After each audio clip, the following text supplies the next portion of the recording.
Ladies and gentlemen, good morning. Mr. Professor, thank you for introducing myself.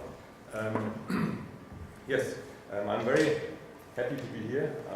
Thank you for the invitation for this prestigious international forum on advances in mechanical engineering, and the possibility to give you a brief view into the future of precision manufacturing by cold forging.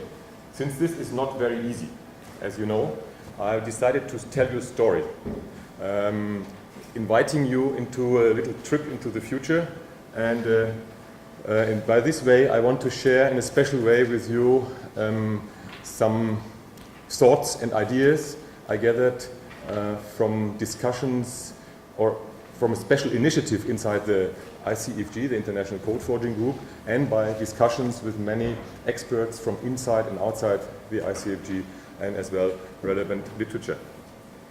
Since it is not possible to give you all these ideas now, please have a look at these proceedings.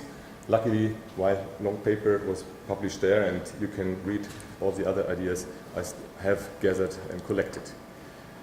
I do not want to correctly predict future here. This is not possible with scientific precision or even economic relevance. Even not for a chairman of the International Code Forging Group. Actually, I passed this job on to our friend Mr. Yamanaka, who is going to speak in the afternoon. But I want to trigger your fantasy, your imagination, is to push our technology and our life, a way of life forward. Here you can see some parts made by precision code forging in our company. And since our company is making steering systems, most of them are related to steering systems and steering components. The others are rather complex parts with, oops, sorry, go back. What was it? Can you please go into the show mode again? Something happened, I don't know. Okay, thank you. Okay, I missed the, and do it with only less amount of material. We don't have to machine because we are very precise. And we can do it very fast, that means very cost effective. Unfortunately, we have to do it, and this as well says the name, this part of material with two tools at hot forging temperature, very easy, soft material goes very quickly. But in this case, you can imagine material has a high resistance in our technology. First one has to do with processes and production. Here we can find new presses with servo drives, new intelligent tool systems, new technology combinations, code forging, starting with sintered preforms or with sheet metal or with other casting or whatever. We have looking at increase of production flexibility, shortening of process chains, and. Then we have the field of product function and property, intelligent processes with sensors and adaptive control, virtual development environment and engineering with cyber-physical systems and rapid prototyping with additive manufacturing, for example. The block lubricants, for example, or saving more material, and recycling is a very important aspect. And as well, energy saving along the entire process chain. So many things we have to look at. But before I want to go into the future of code forging, let's have a look at the future prospects of the automobile and automotive industry as one of our biggest customers driving our development.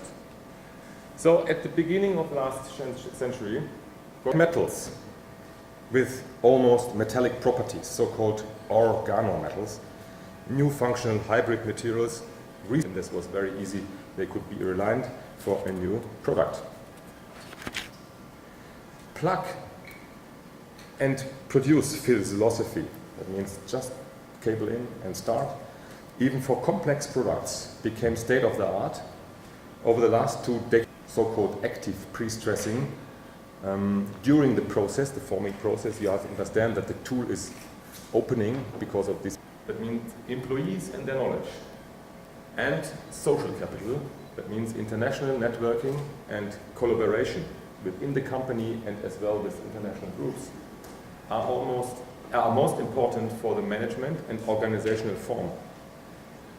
Because according to the principle of Darwin, not the biggest and the fastest will win, but this one who can most quickly adapt to the changes around him.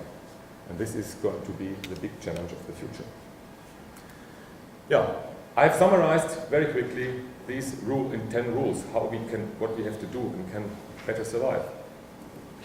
Increase flexibility, support education of young people, and enable creativity. I showed to you, seem to be a little bit too visionary, but visions and dreams push us self every time to get a step forward. And in this way, we need to be innovative, and innovation means to do things in a different way, proactive and from a position of strength. Please think always this here, and how can you get to this one? This is the way we have to do every day and to look into our business. Thank you very much.